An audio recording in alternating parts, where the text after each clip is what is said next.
कमबख्त नालायक शैतान मरदूद सरकारी मदरसे में पढ़ाता है, 50,000 रुपये तनख्वाह है, 30,000 रुपये तनख्वाह है, फिर भी जब किसी दूसरे मुदर्रिस की बहाली होती है तो भाई तुम तो पहले से ही 30,000 रुपये महीना कमा रहे हो, तो क्यों उससे 5 लाख 6 लाख रुपये सूद और रिश्वत लेते हो। बिस्मिल्लाहिर्रहमानिर्रहीम व बिही नस्तईन अम्मा बाद।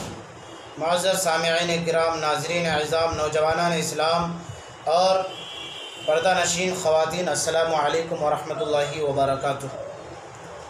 इस वक्त पूरी दुनिया में नित नए फितने रोज़ाना उभर रहे हैं और उलमाए हक़ उनका डटकर जमकर मुकाबला कर रहे हैं। उन्हीं फितनों में से एक फ़ितना है उलमा की नाक़दरी। उलमा की नाक़दरी को मैं फ़ितना इसलिए कह रहा हूँ कि आज जिस तेज़ी के साथ अवाम में ये बीमारी बढ़ती जा रही है, यानी उलमा की नाक़दरी, तो ये भी किसी फ़ितने से कम नहीं है। बहरहाल ये हमारे समाज के लिए और मुआशरा के लिए ये अफसोसनाक ख़बर है और अफसोसनाक बात है कि वो जमात और वो ग्रुप जो हमारे रहबर मुक़्तदा और पेशवा हैं, आज उनके लिए हमारे दिलों में कोई कदर, उनके लिए हमारे दिलों में कोई जगह और उनके लिए हमारे दिलों में कोई मकाम नहीं है। वो बहुत ही चंद और कम अफराद हैं जो उलमा की कदर करते हैं, उलमा को अहमियत देते हैं और उलमा को कोई मकाम वो लोग देते हैं। वरना ज़्यादातर लोगों का यही हाल है कि इन उलमा की कोई कदर उनके दिलों में नहीं है। आप ये देख लीजिए कि जब कोई गरीब का बच्चा है और कहीं पर कोई वो पंचर वग़ैरह बनाता है या किसी होटल में जाकर के वो बर्तन साफ़ करता है, तो कोई मालदार ऐसा नहीं होता कि उसे कहे कि बेटा तेरा नाम क्या है, बेटा तुम काम क्या करते हो, बेटा तुम्हारे अब्बा का नाम क्या है, अब्बा का क्या काम है। कोई मालदार नहीं पूछता है।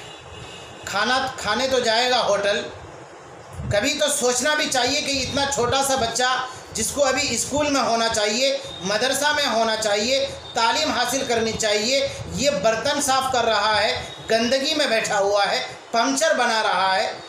कभी किसी ने मालदार ने पूछा उस बच्चे को बुला करके कि बाबू इधर आओ, तुम क्यों काम करते हो यहाँ पर, तुम्हारे अब्बा क्या काम करते हैं, तुम्हारी उम्र तो ये पढ़ने की है, तुम्हारी उम्र तो कुछ लिखने की है, तुम्हारी उम्र तो बनने की है और अभी तुम काम कर रहे हो। कोई मालदार उस यतीम बच्चे को, गरीब बच्चे को, मिस्कीन बच्चे को नहीं पूछता। फिर एक मौलवी साहब, आलिम साहब, मदरसे के उस्ताद जाते हैं, नज़र पड़ती है उनकी कि भाई होटल में एक छोटा सा मासूम सा बच्चा बर्तन साफ़ कर रहा है, साइकिल पंक्चर की दुकान में छोटा सा बच्चा पंक्चर बना रहा है। तो वो मदरसे के उस्ताद, वो मौलाना उससे पूछते कि बाबू तुम्हारा नाम क्या है, बेटा अब्बा क्या करते हैं, घर कहाँ है।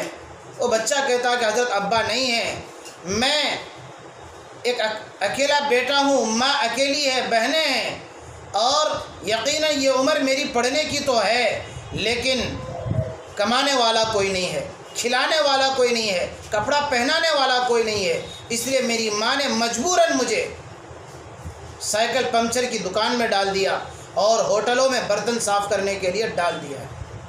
तो फिर वो आलिम साहब उस बच्चे को वहाँ से उठाते हैं और कहते हैं कि बेटा चल मदरसा चल, मदरसा तुझे दाखिला भी कराऊंगा, फ्री में पढ़ाऊंगा, चंदा मांग करके पढ़ाऊंगा, तालीम भी दूंगा, तरबियत भी दूंगा, खिलाऊंगा भी और आलिम और रहबर और मुक्तदा बनाऊंगा।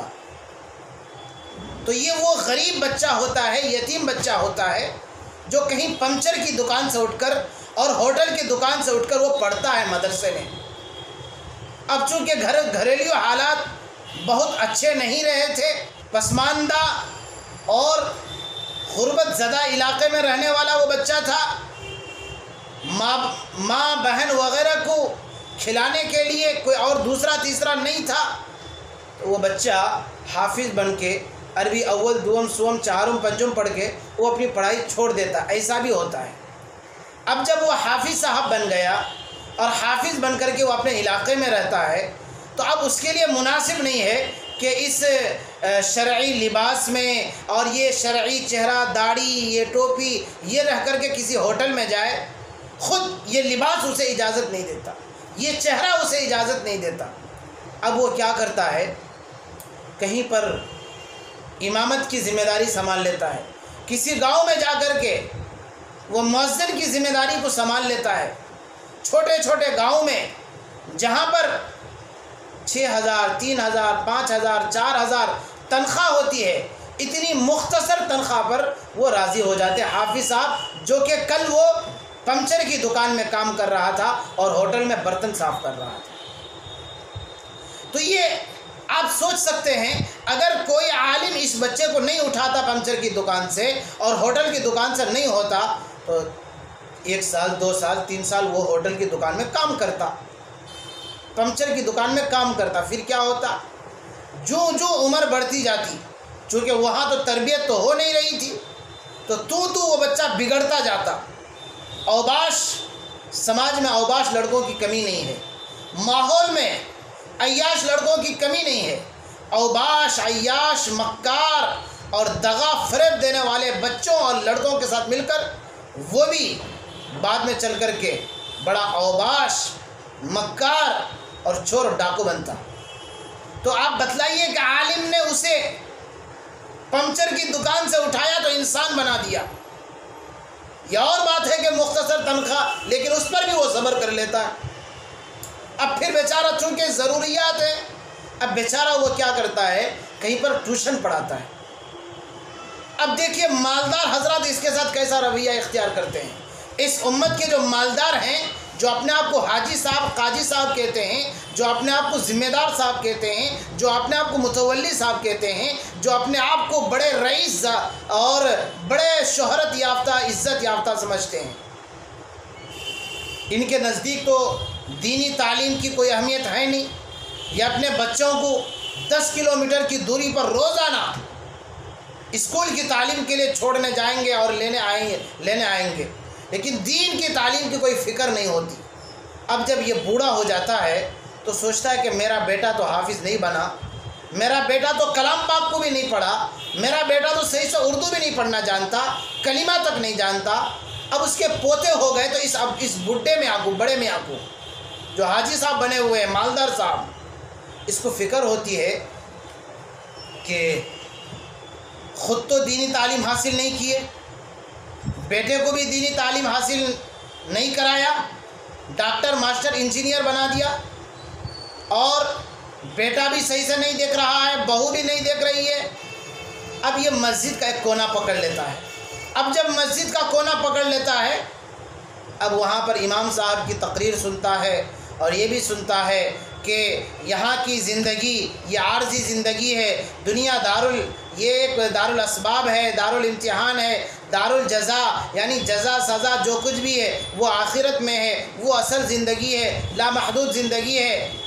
अब इसको फ़िक्र होती है कि क्या करें, तो आलिम साहब से कहता है कि हज़रत, हमने तो अपनी सारी ज़िंदगी तबाह कर दी, मेरा एक पोता है, ये भी स्कूल जाता है सुबह शाम, किसी वक्त अगर कलाम पाक की तालीम दे देता कोई, आपकी नज़र में कोई हाफिज़ है, आपकी नज़र में कोई कारी साहब हैं, आपकी नज़र में कोई मौलाना है जो हमारे इस पोते को और पोती को पढ़ा दे, नवासे और नवासी को पढ़ा दे, तो फिर वही आलिम, वही हाफिज़ साहब जो बेचारे कहीं पर पंचर बनाते थे, किसी आलिम ने उन्हें मदरसे में दाखिला कराया था, लेकिन घर की मजबूरी की वजह से मुकम्मल तालीम हासिल नहीं कर पाए, या ये कि मिल्लत के लिए कुर्बानी देते हुए उन्होंने मुख्तसर तनख्वाह पर ज़िम्मेदारी को कबूल कर लिया।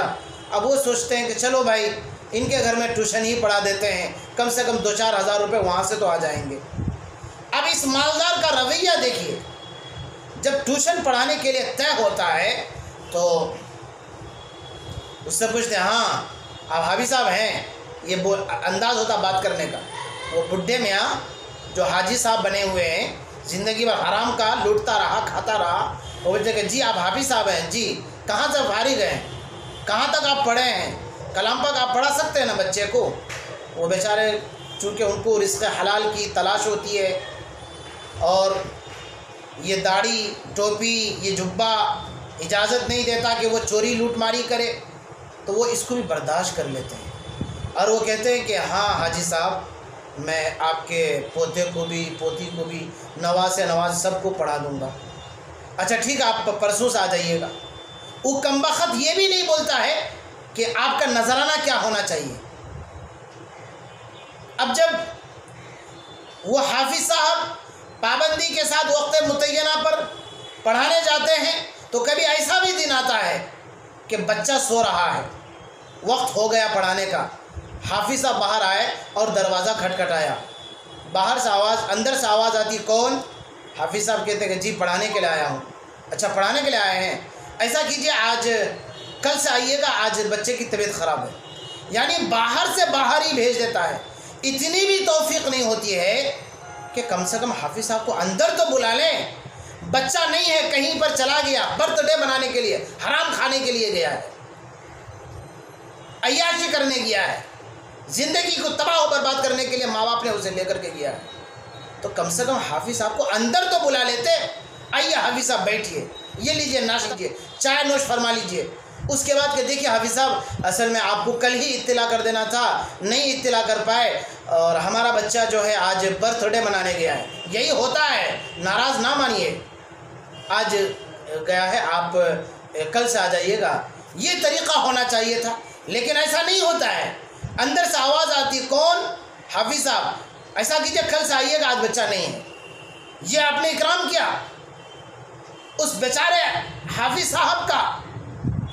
अगर आप उनके घर का जायज़ा लेंगे तो बेचारे मुफलिसी की ज़िंदगी गुजार रहे होते हैं, लेकिन उसके बावजूद ये तुम मालदारों के सामने वो हाथ इसलिए नहीं फैलाते कि इनको मालूम है अगर तुम्हारे सामने वो हाथ फैलाएंगे या तो तुम उनको जलील कर दोगे, कुछ नहीं दोगे, धुतकार दोगे, या फिर अपनी ज़कात की रकम देकर के इन्हें जलील कर दोगे। इसलिए ये कभी मालदारों के सामने हाथ नहीं फैलाते। अच्छा फिर जब 1 महीना हो जाता है, शुरू में तो तनख्वाह तय नहीं हुआ, हाजी साहब बोलेगा अच्छा ठीक है आइएगा, देखते हैं किस तरह से पढ़ाते हैं। अब जब 1 महीना तय हो गया, 3 बच्चों को पढ़ा रहा था, वो बड़ी मुश्किल से 4 दिन के बाद, 5 दिन के बाद, महीना गुजरने के 1 हफ्ते के बाद 2000 रुपये निकाल के देता है। अब हाफिज साहब सोचते हैं कि हाजी साहब ये तो कम हो गया, 4 बच्चों को पढ़ा रहे हैं और थोड़ा सा ज़्यादा दे। तो अब हाजी साहब नहीं, आपसे पहले जो मौलाना थे, हाफिज साहब थे, वो तो 1500 में पढ़ा, बस आप ही को दे रहा हूँ। कमबख्त, नालायक, शैतान मरदूद। और ये भी कहता है कि हाफिज साहब आप तो एक ही सब्जेक्ट पढ़ा रहे हैं ना, सिर्फ उर्दू सब्जेक्ट पढ़ा रहे हैं। हमारे इस बच्चे को एक इंग्लिश टीचर पढ़ाने के लिए आता है, वो मैथ भी पढ़ाता है, साइंस भी पढ़ाता है, न जाने जितने भी जहन्नम की तालीम है वो सब कुछ देता है। मैं जहन्नम की तालीम इसलिए कह रहा हूँ, अगर इन तमाम तालीमात को सीख करके सिर्फ़ और सिर्फ दुनिया कमाने का मकसद और गर्ज हो और सिर्फ दुनिया के पीछे लगना हो, तो फिर ये तालीम तो जहन्नम ही की तरफ न ले जा रही है। अगर हलाल और हराम की तालीम लेता तो फिर जन्नत का रास्ता मिलता ना उसे। इसीलिए तो बड़ा बड़ा इंस्पेक्टर बना हुआ है, 50,000 60,000 रुपये तनख्वाह है, सरकारी मदरसे में पढ़ाता है, 50,000 रुपये तनख्वाह है, 30,000 रुपये तनख्वाह है। फिर भी जब किसी दूसरे मुदर्रिस की बहाली होती है तो भाई तुम तो पहले से ही 30,000 रुपये महीना कमा रहे हो, तो क्यों उससे 5 लाख 6 लाख रुपये सूद और रिश्वत लेते हो? तो जितने भी ये सब ओहदेदारान हैं यही सब तो कर रहे हैं। अगर इनको हलाल और हराम की तालीम होती तो आज ये हलाल हराम ये लोग नहीं खाते। तो इस तरह से आलिमों के साथ इनका रवैया होता है और ये लोग बर्ताव करते हैं। अच्छा फिर शिकायत भी कम नहीं होती, ये लोग शिकायत भी करते हैं, हाफिज साहब आप बच्चे पर सही से नज़र नहीं रख रहे हैं, सही नहीं पढ़ा रहे हैं, आप पूरा 1 महीना हो गया अब तक एक ही सफ़ा में इसका सबक चल रहा है, जल्दी आप चले जाते हैं। इसी तरह से माँ बाप कहते हैं कि हाफिज साहब आप बच्चे को थोड़ा प्यार से पढ़ाइए, पता नहीं कैसे पढ़ाते, बच्चा हमारी बात मानता ही नहीं है। भाई बच्चा बच्ची अगर आपकी बात नहीं माने, इसमें हाफिज साहब की क्या गलती है? आपने कैसी तरबियत दी कि आपका बेटा आपकी बात नहीं मानता है और शिकायत करोगे हाफिज साहब कैसा पढ़ाते हैं आप, बच्चा बात ही नहीं मानता है। सख्ती करे तो हाफिज साहब इल्ज़ाम के कटोरे में आते हैं, नरमी करे तो हाफिज़ा इल्ज़ाम के कटरे में आते हैं और कहा जाता है कि आप पता नहीं बच्चों पर आपका दबदबा नहीं है। इस तरह से ये लोग उलमा की नाक़दरी करते हैं और उलमा को ज़लील करते हैं। मैं इस उन्वान पर बितफ़सील इंशाअल्लाह आइंदा किसी मौके से आपके सामने ये सारी बातें मैं रखूँगा। अब जब ये हालात हैं, ये वाक़यात हैं और ये परेशानियाँ हैं, तो इस सूरत में अब उलमा किराम को क्या करना चाहिए, क्या ट्यूशन पढ़ाने के लिए जाना चाहिए कि नहीं जाना चाहिए, इस ताल्लुक़ से मैं किसी दूसरी नशिस्त में बितफ़सील से आपके सामने सारी बातें रखूँगा इंशाअल्लाह। अल्लाह तबारक व तआला से दुआएं करें कि अल्लाह तबारक व तआला हम तमाम को उलमा की कदर करने की तौफ़ीक़ अता फ़रमाए। आमीन। वस्सलामु अलैकुम व रहमतुल्लाहि व बरकातुहू।